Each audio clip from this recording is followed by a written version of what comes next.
दिल्ली में G20 सम्मेलन जारी है। दुनिया के 20 सबसे ताकतवर मुल्क नई दिल्ली में हैं।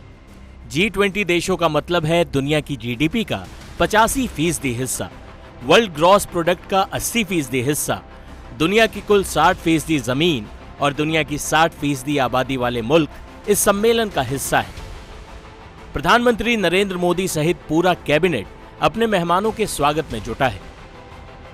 प्रधानमंत्री नरेंद्र मोदी ने स्वागत भाषण भी दिया। भारत के G20 के आयोजन में 4,254 करोड़ रुपए खर्च हो रहे हैं। इस आयोजन के जरिए भारत ने दुनिया के सामने देश की बहुरंगी संस्कृति और भारत के बढ़ते वैभव को भव्य तरीके से पेश किया है।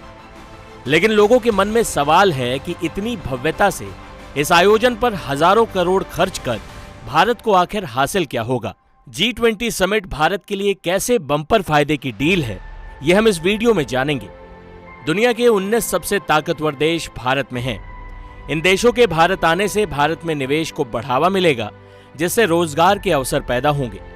भारत को फ्री ट्रेड का मौका मिलेगा। फ्री ट्रेड से भारत के कारोबार में तेजी आएगी। G20 समिट में मुक्त व्यापार समझौते व्यापार करने में आसानी में मदद मिलेगी। G20 में 20 देश, जिसमें 19 देश और यूरोपीय संघ के 27 देश शामिल हैं। वहीं इस बार अफ्रीकन यूनियन को भी G20 में शामिल कर लिया गया है।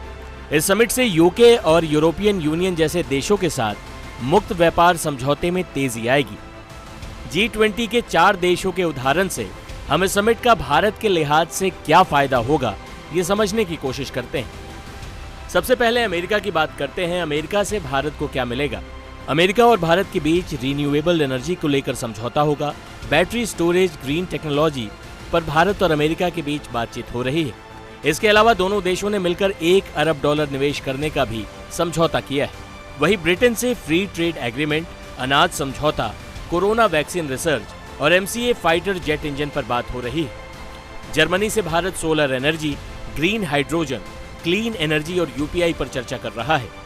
वहीं इटली से भारत हेलीकॉप्टर, रडार और इलेक्ट्रॉनिक वॉरफेयर के लिए समझौता कर सकता है। इस लिहाज से देखें तो G20 भारत के लिए बम्पर फायदे की डील साबित हो रही है। आने वाले वक्त में भारत के अर्थव्यवस्था में G20 सम्मेलन का बड़ा असर देखने को मिल सकता है। टाइम्स नाउ नव भारत डिजिटल की रिपोर्ट।